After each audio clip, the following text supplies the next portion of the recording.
పితా పుత్ర పవిత్రాత్మ నామమున ఆమెన్. ప్రభునందు మిక్కిలి ప్రియ సహోదరి సహోదరులారా, భారతదేశ అపోస్తులుడైనటువంటి పునీత తోమాసు గారి యొక్క మహోత్సవ వాక్య పరిచర్యకి మిమ్మందరినీ ప్రేమతో ఆహ్వానిస్తున్నాను.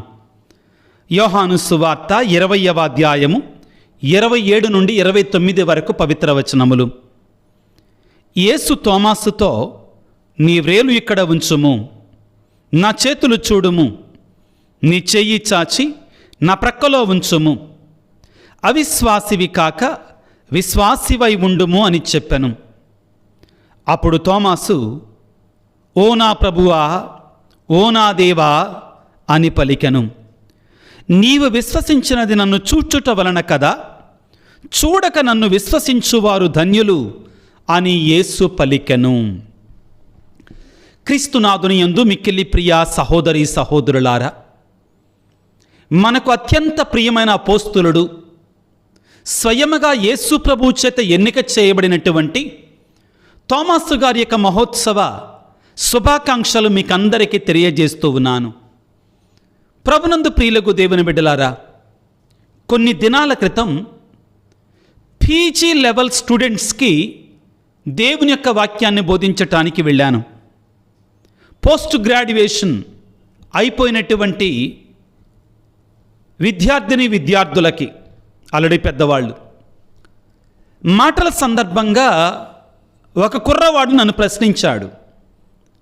ఆ ప్రశ్నలో అతను ప్రారంభం ఏ విధంగా చేశాడంటే, ఫాదర్ గారండి, భారతదేశానికి బ్రిటిష్ వారి కాలంలోనే యేసుప్రభు యొక్క సువార్త వచ్చేసింది కదా అని ప్రారంభించాడు.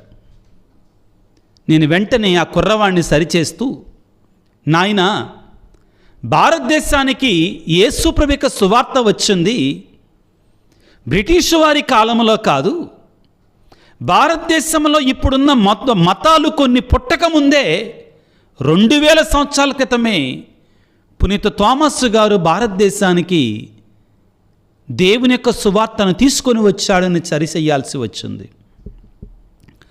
ఎందుకు ఈ మాటని ఈ సందర్భంగా చెబుతున్నాను అంటే, చాలామంది క్రైస్తవేతరులు ప్రియులారా, క్రైస్తవులమైన మన మీద వేసేటువంటి క్రైస్తవ మతం మీద, భారతదేశంలో ఉన్న క్రైస్తవుల మీద వేసే నింద ఏంటంటే, ఈ క్రైస్తవ మతం అనేటువంటిది భారతదేశానికి ఏదో ఒక 150-200 సంవత్సరాల క్రితం బ్రిటిష్ వారితో పాటు వచ్చింది అంటుంటారు. కానే కాదు ప్రియారా, అది శుద్ధ తప్పు. భారతదేశానికి క్రైస్తవ్యం ప్రియులారా స్వయముగా యేసు ప్రభువుతో జీవించి అపోస్తులుడిగా ఎన్నుకొనబడి అభిషేకించబడినటువంటి పునీత తోమాసు గారు స్వయముగా యేసయ్య అపోస్తులుని ద్వారా భారతదేశానికి సువార్త మోసుకొని రాబడింది. ఆ విషయానికి వస్తే, పాశ్చాత్య దేశాలకి ఇప్పుడు క్రైస్తవ దేశాలుగా ఉంటున్నటువంటి ఆ దేశాలకి ఇంకా క్రైస్తవ మతం వెళ్ళకముందే మన భారతదేశానికి క్రైస్తవ్యం వచ్చింది. ఇది మనం సంతోషించవలసినటువంటి ఆనందదాయకమైనటువంటి శుభవార్త. భారతదేశంలో ప్రియులారా, ఇంకా ఈ భూభాగం ఏకీకృతము కాకమునిపే, ఒక ఆకారం రాకమునిపే, ఇక్కడున్న మతాలకు ఒక ఆకారం రాకమునిపే యేసయ్య ప్రేమ భరతగడ్డను తాకింది. దీన్ని మనం గుర్తుంచుకోవాలి అందరం కూడా. క్రైస్తవులమైన మనకే మన మూలాలు తెలియకపోతే ఎలాగా? అపోస్తులుడైనటువంటి తోమాసు గారు ప్రియులకు దేవుని బిడ్డలారా, భారతదేశానికి క్రీస్తు శకం 52వ సంవత్సరంలోనే వచ్చారు. క్రీస్తు శకం 52వ సంవత్సరంలోనే యేసు ప్రభు మరణించి పునరుత్థానమైన తర్వాత ఒక 20 సంవత్సరాలకే తోమాసు గారు భారతదేశంలో ఉన్నారు. దీనికి ఆధారాలు ఉన్నాయి, స్పష్టమైనటువంటి చారిత్రక ఆధారాలు ఉన్నాయి, కల్లిబొల్లి మాటలు కాదు. కాబట్టి ప్రియులారా, ఈ రోజున మనం జరుపుకునేటువంటి అపోస్తులుడైనటువంటి తోమాసు గారి యొక్క పండగ చాలా ప్రాధాన్యతను సంతరించుకుంది. కొన్ని సంవత్సరాల క్రితం అన్ని క్రైస్తవ సంఘాలు కూడా ఒక చోటకు వచ్చి ఒక నిర్ణయాన్ని తీసుకున్నాయి. ఏమిటి అది? థామస్ గారి యొక్క పండగ రోజుని ఈ జూలై 3వ తారీఖుని భారతదేశంలో ఉన్న క్రైస్తవుల దినోత్సవముగా కొనియాడాలి అని ఒక నిర్ణయాన్ని తీసుకున్నాయి. ఇండియన్ క్రిస్టియన్ దివాస్, భారతీయ క్రైస్తవ దినోత్సవంగా కొనియాడుతున్నాం. కాబట్టి జూలై 3వ తారీఖు అనేటువంటిది పునీత థామస్ గారి యొక్క మహోత్సవం ఒకవైపున, మరొక వైపున భారత క్రైస్తవ దినోత్సవంగా కూడా మనం గుర్తుంచుకోవాలి. ఈనాడు ప్రియులారా, పునీత థామస్ గారి యొక్క జీవితం మనందరిని బలపరుస్తుంది, దృఢపరుస్తుంది, మరొక వైపున సవాలు చేస్తుంది. అవును, ఎందుకంటే ఆయన ఆ రోజుల్లో 2000 సంవత్సరాల క్రితం ఎక్కడో ఇజ్రాయెల్ దేశం నుండి ప్రయాణం చేసుకుంటా సిరియా దేశం మీదుగా కేరళ రాష్ట్రంలో అడుగుపెట్టి ఆ తరువాత ఆ విధంగా దేవుని యొక్క వాక్యాన్ని బోధించుకుంటూ మద్రాసు నగరానికి వచ్చి అక్కడ ఆయన వేద సాక్షిగా ఈటల చేత పొడవబడి క్రీస్తు కొరకే తన ప్రాణాన్ని ధారపోస్తున్నట్టు మహత్తరమైనటువంటి పరిశుద్ధమైన రోజు ఈరోజు. కాబట్టి ప్రియులారా, ఈరోజు మనందరికీ ముఖ్యంగా క్రైస్తవులకి ఎంతో పవిత్రమైనటు పరిశుద్ధమైన రోజు. అన్నిటికంటే ముఖ్యంగా క్రైస్తవులందరూ తెలుసుకోవాల్సింది ఏమిటి అంటే, భారతదేశానికి క్రైస్తవం థామస్ గారితో పాటు వచ్చింది, బ్రిటిష్ వాళ్ళు తెచ్చింది కాదు. థామస్ గారి తర్వాత చాలామంది థియటైన్ గురువులు వచ్చారు, ఫ్రాన్సిస్కన్ సభ గురువులు వచ్చారు, ఆ తర్వాత యేసు సభ గురువులు వచ్చారు. దానిలో భాగంగానే పునీత శబరి వారు 16వ శతాబ్దంలోని భారతదేశానికి వచ్చారు. బ్రిటిష్ వారు భారతదేశానికి వచ్చింది 17-18 శతాబ్దాలలో. కాబట్టి మన మూలాలను సరిగా అర్థం చేసుకోవాలి ప్రియులారా. ప్రతి క్రైస్తవుడు కూడా ఈ విషయాన్ని బలంగా తెలుసుకోవాలి. మన విశ్వాసం, భారతదేశపు క్రైస్తవ్యం యొక్క విశ్వాసం 2000 సంవత్సరాల నాటిది. అలనాడు ఏ రీతిగానైతే యేసు భగవానుడు మత్తయి శుభవార్త 28వ అధ్యాయం 10వ వచనం నుంచి 20వ వచనం వరకు ప్రభువు పలుకుతాడో, మీరు లోకమంతటా తిరిగి సర్వజాతి జనులకు నా సువార్తను బోధించండి అని పలికినటువంటి ఆ ఆజ్ఞను స్వీకరించారు అపోస్తులందరూ కూడా. అపోస్తుల కార్యాలు 1వ అధ్యాయం 8వ వచనంలో కూడా ఉత్థానమై మోక్షారోహణం అవుతున్నటువంటి యేసయ్య శిష్యులందరికీ ఆజ్ఞ జారీ చేశారు. మీరు భూదిగంతముల వరకు మీరు నాకు సాక్షులై ఉండండి అని చెప్పినటువంటి ఆ యేసయ్య ఆ ఆజ్ఞను స్వీకరించి అపోస్తులందరూ కూడా యేసు మరణించి ఉత్థానమే మోక్షారోహణమైన తర్వాత పెంతుకొస్తు పండగ రోజున పరిశుద్ధాత్మను పొందుకొని అక్కడ నుండి సత్యసువార్తని ప్రపంచమంతటా కూడా తీసుకొని వెళ్ళారు, మోసుకొని వెళ్ళారు. ఒక్కొక్కళ్ళు ఒక్కొక్క వైపున వెళ్ళారు ప్రియారా.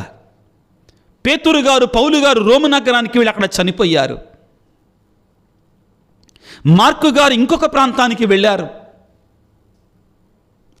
వారిలో ఒకరైనటువంటి పునీత థామస్ గారు పిల్లారా క్రీస్తు శకం 52వ సంవత్సరంలో, క్రీస్తు శకం 52వ సంవత్సరంలో భారతదేశంలో ఉన్నటువంటి కేరళ రాష్ట్రంలో ఉన్నటువంటి కొడుంగళ్ళూరు, ఒక్కొక్క రకంగా పలుకుతారు, నాకు కేరళ రాదు భాష కాబట్టి, ఆ ప్రాంతానికి వచ్చి అక్కడ ఉన్నటువంటి నౌకాశ్రయంలో అడుగుపెట్టాడు. ఆయన ప్రారంభంలో వచ్చినప్పుడు ఆయన ముక్కు ముఖం ఎవరికి తెలియదు, భాష తెలియదు. ఆయన సిరియా మీదుగా ఆయన వచ్చాడు. గుర్తుపెట్టుకోవాలి, ఇది చాలా ముఖ్యమైనటువంటిది. ఇప్పటికి కూడా కేరళ రాష్ట్రంలో సిరో మలబార్, సిరో మలంకార్ అనేటువంటి రైట్స్ ఉంటాయి. కథోలిక స్త్రీ సభలో కూడా, కథోలికేతర సంఘాలలో కూడా. దీనికి మూలం థామస్ గారిని గుర్తుపెట్టుకోవాలి. అక్కడ బలమైన దృఢమైన ఆధారాలు ఉన్నాయి. కేరళ రాష్ట్రంలో, తమిళనాడు రాష్ట్రంలో థామస్ గారి యొక్క అడుగుజాడలు మనకి ఇంకా కనబడతాయి. ఇది చరిత్ర ప్రియులారా. యేసయ్య ఆజ్ఞను స్వీకరించి తోమాసు గారు ప్రాణాలను లెక్క చేయకుండా భారతదేశానికి వచ్చారు. ఆ తరువాత ప్రియులకు దేవుని బిడ్డలారా, అక్కడ తోమాసు గారు కేరళ రాష్ట్రంలోనే 7 చర్చిలు నిర్మించారట. అక్కడ సంఘ పెద్దలని, గురువులని అభిషేకించి సంఘాలను స్థాపించారు. ఆయన చాలా అవరోధాలు ఎదుర్కొన్నారు. ఆయన తోమాసు గారి పండగ చేసుకుంటున్నాం కాబట్టి తప్పనిసరిగా తోమాసు గారి యొక్క జీవితంలో జరిగిన ఒక గొప్ప అద్భుతాన్ని మనం తప్పనిసరిగా తెలుసుకోవాలి.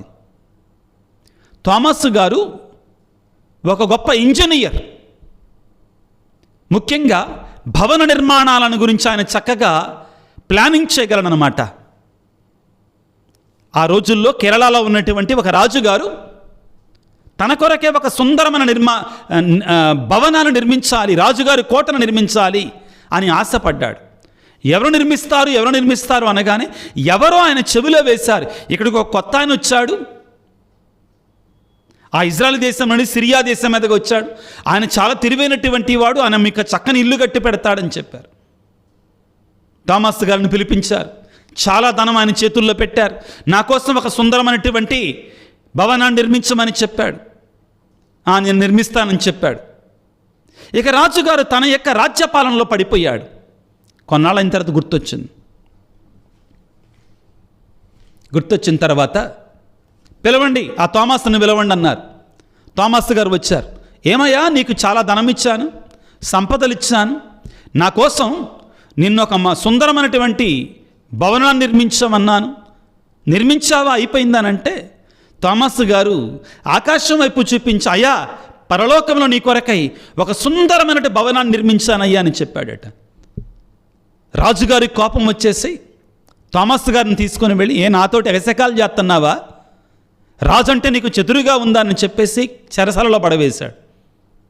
తెల్లారి పొద్దున్నే రాజుగారి తమ్ముడు బిరబిరామంటూ రాజుగారి దగ్గరికి వచ్చి, అన్నయ్య నీకోసం నువ్వు నాకు తెలియకుండా కట్టించుకున్నటువంటి రాజభవనం చాలా సుందరంగా ఉంది అంటే రాజుగారికి కోపం వస్తుంది. ఏంట్రా, నీకు ఏమైనా పిచ్చి పట్టిందా, ఆ తోమాసుకు పట్టిన పిచ్చి నీకు కూడా పట్టిందా, ఎక్కడుందిరా నాకు భవనం అనగానే, అన్నా రాత్రి నాకు దర్శనములో పరలోకములో నీ కొరకై దేవుడు ఏర్పాటు చేసినటువంటి ధగధగ మెరిసేటువంటి ఆ యొక్క పాలరాతి భవనాన్ని నేను చూశానన్నయ్య, దాన్ని నిర్మిస్తుంది నువ్వు చెరసాలలో వేశావు చూడు, ఆ తోమాసేనన్నయ్య అని చెప్పాడంట.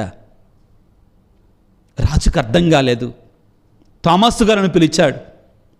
అయ్యా, నాకు అర్థమయ్యేటట్లు చెప్పయ్యా, నువ్వేం చేశావు, మా తమ్ముడికి దర్శనం వచ్చిందంటున్నా, నువ్వే నాకు పరలోకంలో ఇల్లు కట్టానంటున్నావు ఏంటి అంటే, అప్పుడు సువార్తను బోధించాడట. బోధించి అన్నాడట, రాజా, నేను నువ్విచ్చిన ధనాన్ని నీ పేరిట పేద సాధలకి దానం చేశాను, తద్వారా పరలోకంలో నీకు ఒక పుణ్యమైనటువంటి ఒక గొప్ప ఇల్లు నిర్మించానని చెప్పగానే క్రీస్తు ప్రభువుని ఆ రాజు అంగీకరించాడట. ప్రియులరా, ఇది తోమాసు గారు చేసినట్టు ఒక గొప్ప అద్భుతాలలో ఒకటిగా చెప్పుకుంటారు. ఇటువంటివి కోకొల్లలు ఉన్నాయి. అవును ప్రియులరా, ఆయన తోమాసు గారు కేరళ రాష్ట్రానికి వచ్చి అక్కడ అనేకమైనటువంటి సంఘాలను నిర్మించాడు. ఆయన వస్తూ సిరియా దేశం మీదుగా వచ్చాడు కాబట్టి, పర్షియా నుండి వచ్చాడు కాబట్టి ఆయన ప్రయాణం అంతా సాగింది కాబట్టి, ప్రియులారా, అక్కడికి వచ్చినప్పుడు మొదటిగా క్రైస్తవ్యాన్ని స్వీకరించింది గుర్తుపెట్టుకోవాలి. మనం అంగీకరించకపోయినా కానీ అక్కడ ఉన్నటువంటి బ్రాహ్మణులు క్రైస్తవ్యాన్ని స్వీకరించారు, పెద్దలు క్రైస్తవ్యాన్ని స్వీకరించారు. అక్కడ ఇది మనం అంగీకరించక తప్పది. చరిత్ర ప్రియులకు దేవుని బిడ్డలారా, అక్కడ మనందరం గుర్తుంచుకోవాలి, భారతదేశంలో ఉన్నటి ఈ క్రైస్తవ విశ్వాసానికి పునాది అక్కడ పడింది. ఎఫెసీ పత్రిక 2వ అధ్యాయం 20వ వచనములో పౌలు గారు ఎంత చక్కగా చెప్పారు, మీరు అపోస్తులు ప్రవక్తలనే పునాది మీద కట్టబడినటువంటి వారు, మీరు క్రీస్తు యేసే దేనికి మూలరాయి. భారతదేశంలో ఉన్న క్రైస్తవ్యం ప్రియులారా, అపోస్తులనేటి కట్టడం మీద కట్టబడినటువంటిది. క్రీస్తే దీనికి మూలరాయి. అపోస్తులని తోమాసు అనేటి కట్టడం మీద కట్టబడినటువంటిది. ఈనాడు మనం దేవునికి స్తుతులు స్తోత్రాలు చెల్లించుకోవాలి. భారతదేశంలోని క్రైస్తవులందరూ కూడా సాక్షీభూతమైన జీవితాలను జీవించాలని ప్రార్థన చేసుకోవాలి. ప్రియులకు దేవుని బిడ్డలారా, థామస్ గారు కేరళ రాష్ట్రంలో ముఖ్యంగా చరిత్ర ఏమని చెప్తుందంటే, సుమారుగా 7 సంఘాలు నిర్మించి అక్కడ గురువులను ఏర్పాటు చేసి పెద్దలను ఏర్పాటు చేసి ఆ విధంగా దేవుని యొక్క సువార్తను బోధించుకుంటూ ప్రస్తుతం ఉన్నటువంటి చెన్నై నగరానికి, మద్రాసు నగరానికి, కరెక్ట్గా చెప్పాలంటే మైలాపూర్ ప్రాంతానికి ఆయన రావటం జరిగింది. అక్కడ ఆయన పేద సాధలకు ఎక్కువగా దేవుని యొక్క సువార్తను బోధించాడు. మూఢనమ్మకాలతో అనారోగ్యాల పాలయ్యి చెడు వ్యసనాలకు లోబడినటువంటి వారిని, కక్ష కార్పణ్యాలతో ఉన్నటువంటి వారిని క్రీస్తు ప్రేమ తట్టు ఆయన మరల్చగలిగాడు. ఇది ఇక్కడ మద్రాసు నగరంలో కొంతమంది ఈ యొక్క మతాల వారికి అది ఇష్టంగా లేకున్నది. కాబట్టి థామస్ గారు ఒకనాడు, ఈనాడు మనం పునీత సెయింట్ థామస్ మౌంట్ అక్కడికి వెళ్ళినాను. మన యూట్యూబ్ ఛానల్లో ఆ వీడియోలన్నీ పెట్టానండి నేను. అక్కడికి వెళితే ఆయన ఎక్కడ చంపారు, ఈటెలతోటి ఆయనని విసిరి ఆయనని చంపారు. ఆ స్థలాన్ని మనం పునీత థామస్ గారి కొండ మీద మనం చూస్తాం. ఎంతో పరిశుద్ధమైన స్థలం. నేను చాలాసార్లు వెళ్ళాను. ప్రక్కనే మనం ట్రైన్ ఎక్కితే 4-5 గంటల్లో అక్కడ ఉంటాం. అటువంటి ప్రదేశాలకు వెళ్ళాలి. మనకి ఎంతో జీవిత సాఫల్యం దొరుకుతుంది, దీవెన ఆశీర్వాదాలు దొరుకుతాయి. ఆ తరువాత వారికి పవిత్రమైనటువంటి దేహం Saint Thomas basilica, Saint Thom basilica, ఆ బసిలికాల వెనక భాగంలో మనకు కనబడుతుందండి. ఎంతో పవిత్రమైన స్థలాలు ప్రియులారా. థామస్ గారు భారతదేశానికి వచ్చారు, దేవుని యొక్క సువార్తను బోధించారు, యేసయ్య ప్రేమను చాటి చెప్పారు.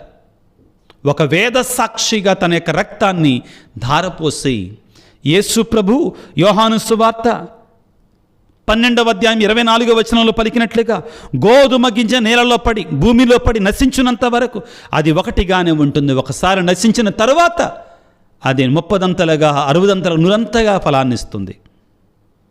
వారు మరణించింది ప్రియులకు దేవుని బిడ్డలారా క్రీస్తు శకం 72 ప్రాంతంలో జూలై 3వ తారీఖున, అనగా ఈ రోజున ప్రియులకు దేవుని బిడ్డలారా. కాబట్టి భారతదేశంలో ఉన్న క్రైస్తవ్యం అనేటువంటిది పునీత థామస్ గారి యొక్క రక్తపు బొట్టుల మీద కట్టబడింది.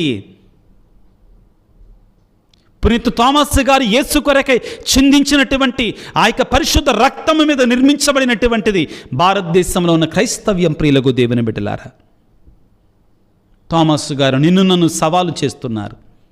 నీవు నేను సిద్ధముగా ఉన్నామా? ఆయన అడుగుజాడల్లో క్రీస్తు కొరకై సాక్షులుగా జీవించటానికి నీవు నేను సిద్ధముగా ఉన్నామా? ఈనాడు సువిశేషానికి 2 నిమిషాల పాటు ధ్యానించుదాం. యోహాను సువార్త ప్రకారం 20వ అధ్యాయంలో 19వ వచనం నుంచి మనం చూసుకుంటే, శిష్యులకి మొట్టమొదటిసారిగా ఆయనే వచ్చి మేడపై గదిలో దర్శనాన్ని ఇచ్చాడు. కానీ ఆ దర్శనాన్ని ఇచ్చినప్పుడు థామస్ గారు అక్కడ లేరు. థామస్ గారు తిరిగి రాగానే ఆ యేసుప్రభును చూసినటువంటి అపోస్తులు, మేము యేసుప్రభును చూసాము, ఆయన మాతో మాట్లాడాడు, మాకు ఆశీర్వాదాలు ఇచ్చాడని చెప్తే, లేదు నేను యేసుప్రభును చూస్తేనే నమ్ముతానని భీష్మించు కూర్చున్నాడు. నేను ఆయన గాయాలలో వేలు పెట్టాలి, ఆయన డొక్కలను చెయ్యి ఉంచాలి, అప్పుడే నమ్ముతానంటాడు.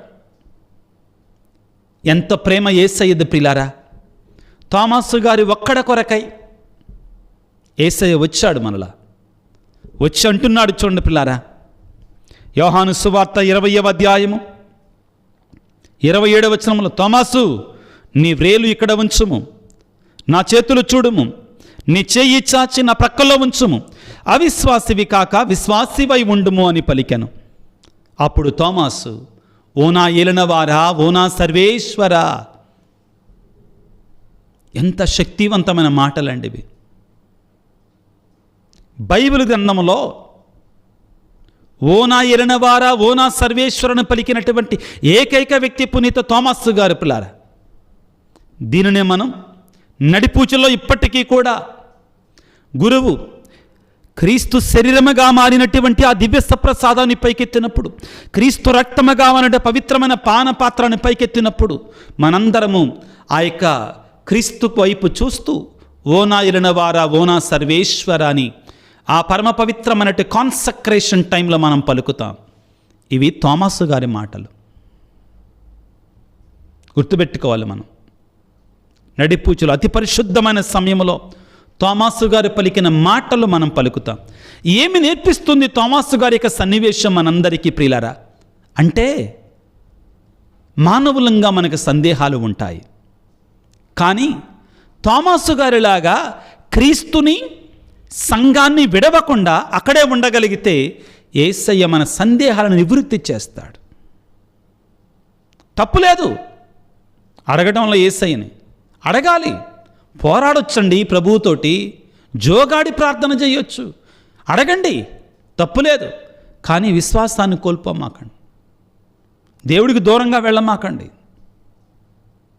బీ గుడ్ క్యాథలిక్స్, మంచి కథోలికులుగా ఉండండి. నీకేదో చిన్న సమస్య వచ్చిందని, నీకేదో అర్థం కాలేదని, విశ్వాసం కొద్ది కోల్పోయావని విడిచిపెట్టమాకు సంఘాన్ని.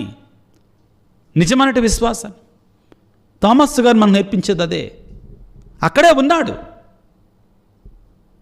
ఆయన రావాల్సిందే అన్నాడు, తప్పులేదు. మన అనుమానాలను కూడా మన భయాలను కూడా ప్రభువుతో చెప్పొచ్చు. అయ్యా నీది నమ్మలేకపోతున్నా. శ్రీసభ చరిత్రలో గురువులు కూడా వాళ్ళకు కూడా సందేహాలు వచ్చాయి. దేవుడు అద్భుత రీతిగా దివ్య సప్రసాదం నుండి అద్భుతాలు చేసి వాళ్ళ యొక్క నిజమైన విశ్వాసాన్ని బలపరిచాడు దేవుడు. తప్పులేదు బిడ్డలారా. ఓనా ఎలినవారా ఓనా సర్వేశ్వర, ఎంత శక్తివంతమైన ప్రార్థన ప్రియులకు దేవుని బిడ్డలారా. యోహాను సువార్తలో 20వ అధ్యాయంలో 29వ వచనంలో ప్రభు అంటారు అప్పుడు తోమాసు గారితో, తోమాసు నువ్వు చూచి విశ్వసించావు కదా, చూడక నన్ను విశ్వసించువారు ధన్యులు అంటున్నారు. మనకిచ్చిన వరం అది. నీవు యేసయ్యను శారీరకంగా చూడకపోయినా కానీ దివ్య సప్రసాదంలో నిజంగా యేసయ్య ఉన్నాడని విశ్వసించగలిగితే, అది దాని గురించి మాట్లాడుతున్నాడు యేసయ్య. చూడక విశ్వసించువారు ధన్యులు. ప్రియులారా, భారతదేశంలో ఈనాడు చాలా స్పష్టంగా తేటతెల్లంగా మీతో మాట్లాడుతున్నాను. క్రైస్తవ్యానికి గడ్డు పరిస్థితులు, ఈ రోజులు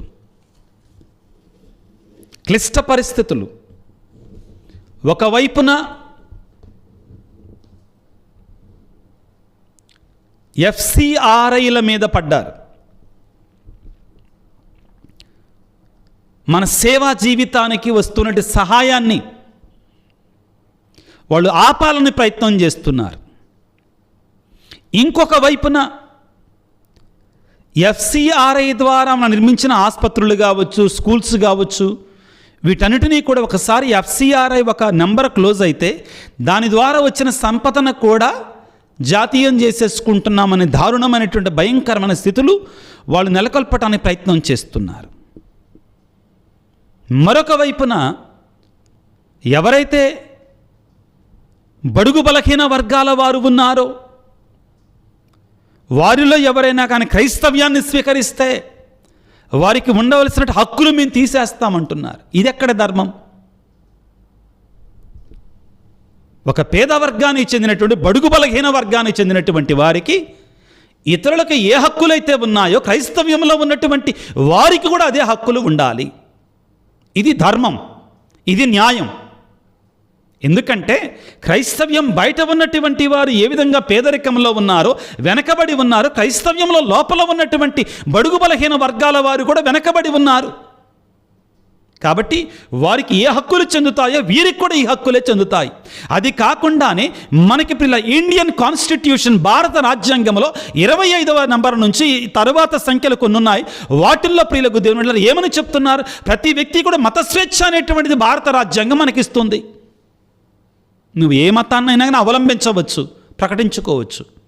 కానీ నువ్వు ఫలానా మతాన్ని తీసుకుంటున్నావు కాబట్టి నీకు రావాల్సిన రాయితీలు రావనేటువంటిది అధర్మము, అన్యాయము, అక్రమము జరగకూడనటువంటిది. ఈ విధంగా క్రైస్తవ్యం మీద దాడులు, క్రైస్తవ్యానికి ఇబ్బంది పెట్టడం అనేటువంటివి జరుగుతున్నాయి.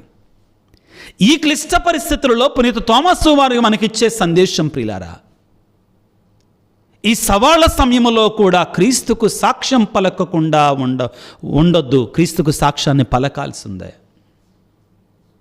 ఇది నిజమైనట్టు విశ్వాసం. ఒకవైపున ధర్మబద్ధంగా మనకున్నట్టు హక్కుల కొరకు పోరాడుతూనే, మరొక వైపున క్రీస్తుకు సాక్ష్యం పలకటంలో ఎక్కడా కూడా మనం వెనకడుగు వేయకూడదు.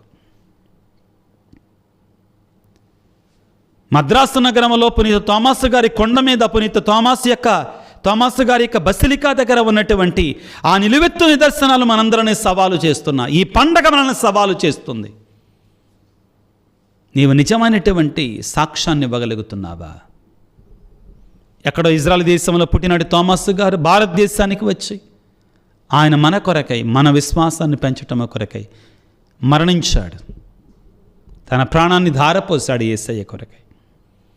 నీ విశ్వాసం, నా విశ్వాసం ఏ విధంగా ఉంది ఈ ఆధునిక ప్రపంచంలో ప్రియులారా? అవసరాన్ని బట్టి మతాన్ని మారుతున్నామా? అవకాశాన్ని బట్టి ఏ గొండకి, ఏ ఎండకి ఆ గొడుగు పడుతున్నామా? అవును, క్రీస్తుకు సాక్ష్యం పలకటం అంటే తోమాసు గారు రక్తాన్ని చిందించాల్సి వచ్చింది. సవాలుతో కూడుకున్నదే. ఇరుకైన మార్గము గుండా వెళ్ళండి, సువిశాలమైన మార్గం గుండా చాలామంది వెళతారు. వద్దు, ఇరుకైన మార్గం గుండా వెళ్ళండి అంటున్నారు. అట్టివారే పరలోకాన్ని చేరుకుంటారు. విశాలమైన మార్గం సరాసరి నరకానికి తీసుకొని వెళుతుంది అంటున్నాడు. ఇదిగో యెహోషువ గ్రంథములో పిల్లారా, ఏ రీతిగా యెహోషువ పలికాడో 24వ అధ్యాయం 15వ వచనంలో, నేనును నా ఇంటి వారును యావేని మాత్రమే పూజిస్తాము, ఆరాధిస్తామని పలకగలగాలి. అటువంటి ధైర్యాన్ని, అటువంటి శక్తిని మొదటిగా బిషప్ గారులకి, గురువులకి, మఠవాసులకి, గృహస్థ క్రైస్తవులందరికీ కూడా ప్రసాదించమని వేడుకుందాం. ఈ పండగ నాడు పిల్లారా, భారతదేశంలో ఉన్న భారతీయులందరి కొరకే ప్రార్థన చేయాలి. మన బాధ్యత. మనం భారతీయులం మొదటిగా గుర్తుపెట్టుకోవాలి. మనం భారతదేశంలో జన్మించాం, భారతీయులం, స్వచ్ఛమైన భారతీయులం. భారతదేశాన్ని గౌరవించాలి, భారతీయతను కలిగి ఉండాలి. ప్రభువుని వేడుకుందాం పిల్లారా. పునీత తోమాసు గారు ఎటువంటి ఒక్కసారి ఆయన విశ్వాసం బలపడిన తర్వాత భారతదేశానికి వచ్చి ఏ రీతిగా ఆయన క్రీస్తు కొరకే సాక్ష్యం పలికారో, ఏ రీతిగా తన యొక్క ప్రాణాలు ధారపోసి వేదసాక్షిగా మరణించాడు, ఆయన స్థాపించినటువంటి ఈ క్రైస్తవ్యం, ఈ భారతదేశంలో ఉన్న క్రైస్తవ్యం ఫరిడవిల్లాలని, పెరగాలని, ఆ క్రీస్తు ప్రేమను ప్రతి ఒక్కరు కూడా ఆలకించి, అనుభవించి, స్వీకరించాలని ప్రార్థన చేద్దాం. తల వంచి వేడుకుందాం. సర్వశక్తిమంతుడా, సర్వోన్నతుడా, ప్రేమమయుడా, నీ స్వీయ అపోస్తులుడైన పునీత తోమాసు గారిని మా భారతదేశానికి పంపినందుకు మీకు వేలాది వందనాలు, స్తుతులు, స్తోత్రాలు. వారి ద్వారా ఈ భారతదేశానికి నీ ప్రేమ సామ్రాజ్యాన్ని, నీ క్షమని, నీ దయని, నీ కారుణ్యాన్ని మా భారతదేశానికి రుచి చూపించినందుకు నీకు స్తోత్రాలయ్యా, నీకు వందనాలు. అపోస్తులైన పునీత తోమాసు గారి యొక్క మధ్యస్థ ప్రార్థన ద్వారా మమ్మందరిని దీవించండి ప్రభువా. మా భారతదేశాన్ని దీవించండి, భారతదేశంలో ఉన్న ప్రతి పౌరుణ్ణి దీవించండి తండ్రి. ముఖ్యంగా క్రైస్తవులను దీవించండి. మేము నిజమైన సాక్షిభూతమైనటువంటి క్రైస్తవ జీవితాన్ని జీవించడానికి కావాల్సిన శక్తిని పునీత తోమాసు గారి యొక్క మధ్యస్థ ప్రార్థన ద్వారా మాకు దయచేయండి. ఈనాడు ప్రభువా, తోమాసు గారి యొక్క పండగను కొనియాడుతూ వాక్య పరిచయలో పాల్గొంటున్నటువంటి అనారోగ్యంతో బాధపడుతున్న బిడ్డలందరినీ గాయపడిన హస్తాలతో తాకి స్వస్థపరచండి. కుటుంబాలలో శాంతిని, సమాధానం దయచేయండి. బిడ్డలకు మంచి జ్ఞానాన్ని ఇవ్వండి. అన్నిటికంటే ముఖ్యంగా పవిత్రమైన జీవితాలు మాకు శక్తినివ్వండి ప్రభువా. మాలో ఉన్న అవలక్షణాలని, మాలో ఉన్న పాపాలను తీసివేయండి. నీ ఆత్మాభిషేకముతో, ఆత్మశక్తితో మమ్మల్ని నింపండి. నీ వాక్యానుసారముగా జీవిస్తూ పునీత తోమాసు గారి వలె నిష్ట కలిగి బ్రతికే కృపని, ధైర్యాన్ని, ఆత్మాభిషేకాన్ని మాకు దయచేయండి. కుటుంబాలను దీవించండి. వివిధ తలంపులతో, ఉద్దేశాలతో ఈనాడు ఈ వాక్య పరిచయలో పాల్గొంటూ వారి ఉద్దేశాలను ఈ ప్రార్థనలో ఏకీభవించినటువంటి బిడ్డలందరినీ దీవించమని వేడుకొనుచున్నాము. ముఖ్యంగా ప్రభువా, భారతదేశంలో ఎన్నో క్రైస్తవులపై హింసలు జరుగుతున్నాయి వివిధ రూపాలలో. నా దేవా, ఈ క్లిష్టమైన పరిస్థితులలో ధైర్యంగా నిలబడటానికి కడవరకు నిలిచినటువంటి వానికి రక్షణని పలికావు. ఆ కడవరకు నిలబడేటువంటి శక్తిని, ఆత్మీయ స్థైర్యాన్ని మాకు దయచేయమని మరొకసారి ఈనాడు ఈ వాక్య పరిచర్యలో పాల్గొనని బిడ్డలందరినీ దీవించండి. ముఖ్యంగా ప్రభువా, ఈ పరిచర్య ముందు కొనసాగటం కొరకై ఎవరైతే వివిధ రూపాలలో సహాయం చేస్తున్నారో, ఆర్థికంగాను వివిధ రూపాలలో సహాయం చేసే ప్రతి బిడ్డను కూడా 30 60 100 దీవించమని మా ప్రభు అయిన క్రీస్తు ద్వారా వేడుకొనుచున్నాము తండ్రి. ఆమెన్. ప్రభువు మీతో ఉందురుగాక, మీ ఆత్మతో ఉందురుగాక. అపోస్తుడైన పునీత తోమాసు గారి మధ్యస్థ ప్రార్థన ద్వారా ఆ సర్వశక్తి గల సర్వేశ్వరుడు పితా, పుత్ర, పవిత్ర ఆత్మ మిమ్ము మీ కుటుంబాలను చల్లగా దీవించి ఆశీర్వదించి కాపాడుదురుగాక. భారతదేశ అపోస్తుడైన పునీత తోమాసు గారా, మా కొరకు వేడుకొనండి. God bless you. దేవుడు దీవించుగాక. ఆమెన్.